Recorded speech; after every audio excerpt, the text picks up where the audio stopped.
Hello everyone, happy Thanksgiving. The September stats are in for the greater Edmonton area and we're seeing a little bit of a different trend now. So essentially we have a healthy number of sales. The sales from September this year are significantly higher than the sale numbers from September of last year. However, the year-to-date sales are still lower. So the trends have changed a little bit in terms of when these sales are happening. Total inventory is actually down 15% from this time last year as well. So supply and demand is actually staying really quite stable. It's still technically a bit of a seller's market.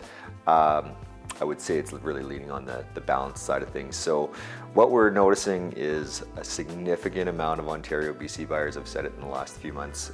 It's still happening and it's still trending or snowballing, I should say, into more and more sales. So essentially, in a strange way, the interest rates that have gone up a lot have really caused the local buyers to pull back a little bit on sales, but it's caused the out-of-province buyers to come in because it's so much more affordable here than in most major markets. In fact, there was a release that had come out in terms of how much price growth each city in Canada has seen. In Edmonton was by far the lowest, and I believe that's about to change. And one of the reasons that it's happening is because we have so much land, so we're essentially able to sustain the demand with building more supply. In most cities, you don't necessarily have that luxury.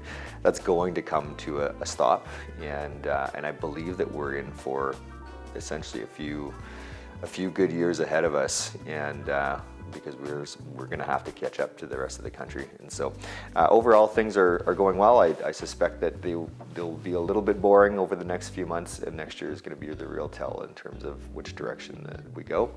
Interest rates are suspected to stay high for at least the next 18 months, so we're probably a good year and a half away before we start to see those really reasonable numbers.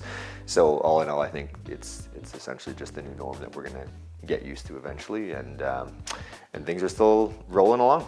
So we'll see you next month.